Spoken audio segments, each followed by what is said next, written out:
Olá pessoal, e vamos para mais um novo vídeo em nosso canal. E hoje vai ser um vídeo diferente, com bastante filosofia, estudos e reflexões. Há dias que eu venho conversando com os meus mentores sobre a possibilidade de encontrar com um amigo desencarnado numa projeção astral fora do corpo. Esse meu amigo foi uma pessoa simples, mas um grande companheiro em nossos tempos da mocidade. Ele costumava dizer que era o meu segurança, era forte, mas não gostava de confusão. O que ele tinha mesmo era um bondoso coração. Já há algum tempo, ele se mudou para uma cidade do interior de São Paulo, e a nossa última conversa faz 2 ou 3 anos que foi pelo Facebook. E ele desencarnou há menos de um ano. Eu disse para minha esposa que estava tentando encontrar com esse amigo durante as minhas viagens astrais. E ela perguntou: mas você quer encontrar com alguém que já morreu? Eu respondi a ela: não. Ele continua vivendo em algum lugar. E na madrugada do dia 2/4 de 2025, numa quarta-feira, eu despertei sem lucidez, conversando, acredito que era com 4 rapazes, bem simpáticos. Eu estava com uma garrafa pequena, como se as de spray, e eu borrifei o líquido que havia nela nas mãos daqueles rapazes. Eu disse a eles que estava procurando um lugar, mas eu não sabia como era e qual caminho seguir. Nós estávamos num lugar mais alto e eles apontaram uma trilha que ficava numa região mais baixa, um pouco distante dali. E lá de cima eu vi o caminho que dava seguimento para o lado direito. Cumprimentei todos eles, apertando suas mãos, mas pude sentir o toque firme, como sentimos aqui. Embora não tenha percebido totalmente que estava fora do corpo, eu saltei para voar, como sempre faço quando estou fora do corpo. Mas o que eu consegui foi planar até chegar embaixo.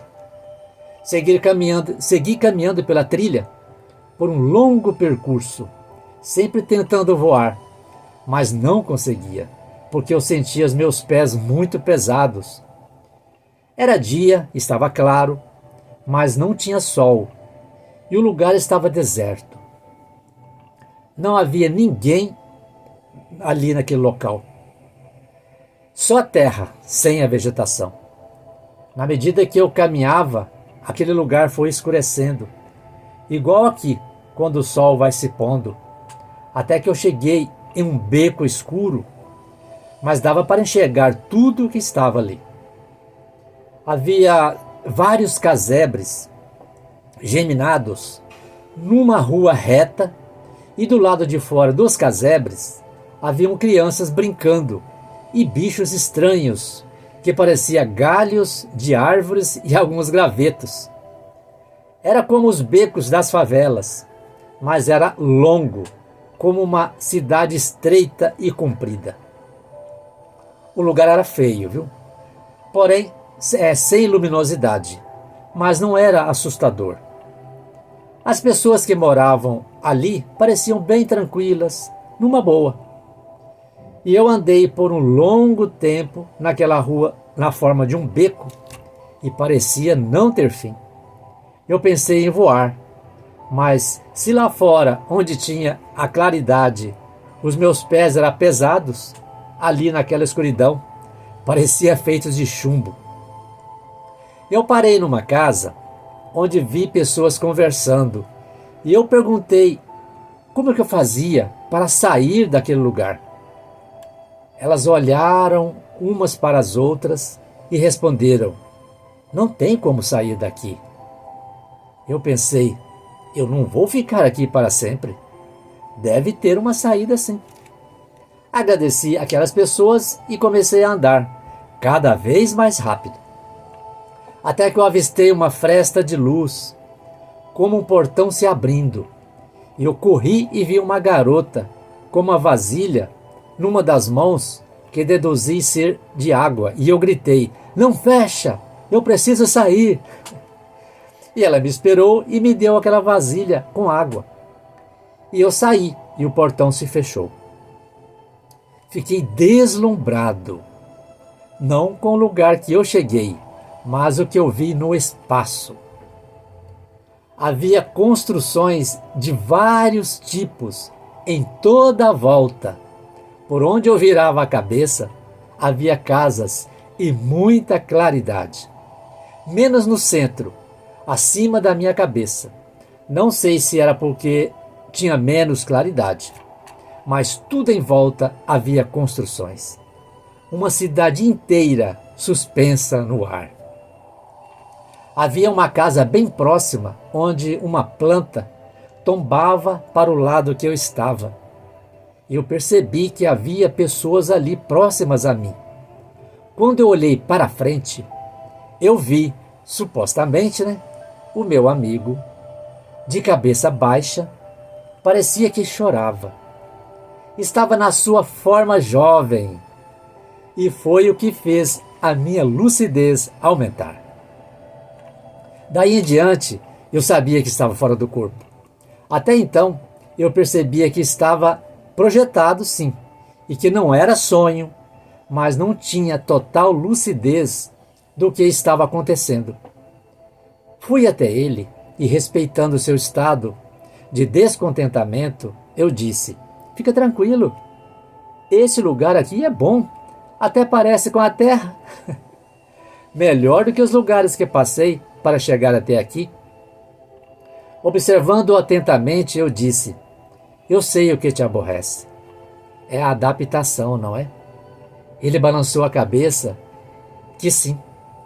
E eu continuei falando: "Eu sempre pensei que isso seria o mais difícil para quem volta para cá.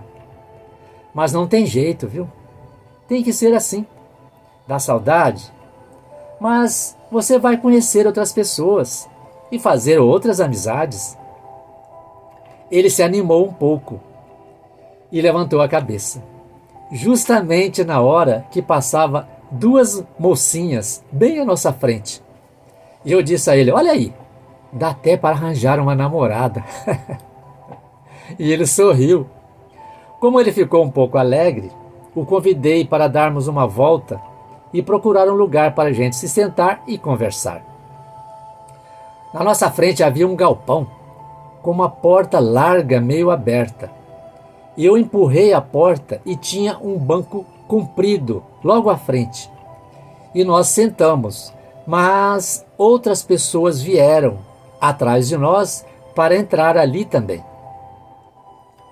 Eram 4 homens e um deles estava nu, e eu notei que não tinha os órgãos sexuais. Assustei-me um pouco com aquilo e empurrei a porta com o pé e a segurei com a perna esticada. Na hora eu pensei: no corpo astral, o espírito pode plasmar a forma que ele quiser, Mas as intenções desses homens parece que não são boas. E eu continuei pensando: ainda bem que eu estou fora do corpo. Se eles atacarem, é só eu acordar. Mas logo refleti preocupado: mas o meu amigo não pode voltar. E eu acordei. Pois é, gente. Pode ter sido criação da minha cabeça ou da minha mente. Pode, não é? Mas é incrível como lembro de tudo que ocorreu do início ao fim da minha estadia ali, naqueles lugares, Inclusive, eu escrevi esse relato no domingo, 4 dias após a suposta projeção, e eu não me esqueci de nenhum detalhe. Sequer. Quando eu fecho os olhos, eu vejo aquelas imagens como se eu ainda estivesse lá, viu? São tantos outros lugares também que foram registrados na minha memória noutras projeções, mas eu sou capaz de me lembrar de todos eles. Eu gostaria de aproveitar também, gente, esse tema e acrescentar comentários que vai um pouco além do que eu presenciei nas minhas projeções, mas complementa este assunto. O meu irmãozinho, logo que chegamos aqui em São Paulo, em nossa mudança definitiva do sítio para a cidade gelada, né, como era naquela época, ele foi diagnosticado com a leucemia. Ele não viveu muito tempo, ele desencarnou.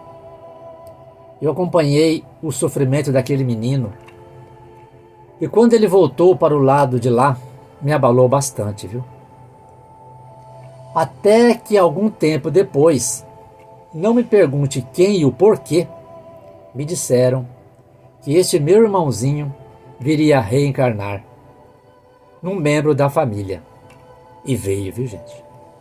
Eu até comentei para alguns familiares, né? Não sei se acreditaram ou não, mas não importa. O meu maior conforto foi que daí em diante comecei a entender que o espírito ou a consciência está muito além do nosso corpo, viu? Passando mais algum tempo, o meu pai, já com idade avançada, também desencarnou. Desta vez, já numa projeção, alguém me disse que meu pai viria a reencarnar noutro membro da família. E este caso foi bem interessante, porque onde me foi mostrado que ele viria, após eu fazer uma investigação, me foi dito que era impossível, mas ele veio. Comentei com alguns familiares também, mas por ser um assunto pouco compreendido, não é? Durante a nossa vida aqui, eu preferi não provocar controvérsias, até porque não consigo provar nenhum deles. E nem precisa, não é? Porque isso não muda nada na vida dessas pessoas. Nas reencarnações, gente, as personalidades não são mudadas, viu? E sim aprimoradas a cada nova existência. Mas, como eu disse no vídeo anterior, as tendências ficam. E eu pude comprovar, através de diálogos e observações, tanto na suposta reencarnação do meu irmãozinho, como também do meu pai, resto e rastros perfeitos das suas vidas passadas, viu? Embora não sejam possíveis serem lembradas pelos reencarnantes, essas tendências não podem ser apagadas, viu?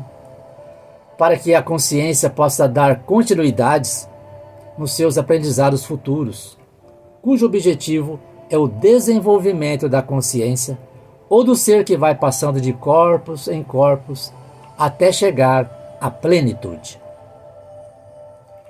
Ou que dizem em alguns segmentos religiosos, gente, sobre a ideia de que o último passo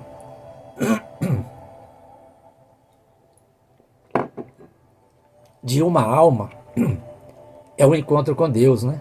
Ou a chegada no céu de luz, não é? E está correto, viu? Mas, a meu ver, não está relacionado numa vida apenas ou numa só morte do corpo físico. E sim que esta alma sobrevive a várias vidas ou a várias mortes dos corpos, né? Até chegar ao que chamamos de paraíso, né? Ou descanso eterno. É como o rio, gente, que segue continuamente, tanto nas planícies calmas, como nas ribanceiras revoltas, cachoeiras, né? Até que um dia deságua e se dissolve no grande oceano. Até porque, gente, não faz sentido e é pouco provável que numa vida apenas uma alma possa chegar tão longe. Não considerando a distância, mas o alcance da compreensão de tudo, não é?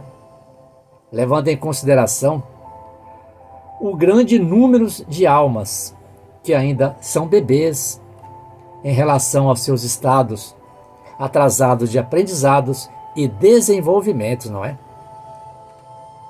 Pois é, gente. Está aí mais um recado para vocês refletirem, certo? E aproveitem, se inscrevem em nosso canal e compartilhem o vídeo nas suas redes sociais, ok? Então, muito obrigado a todos vocês pela participação e até o nosso próximo vídeo.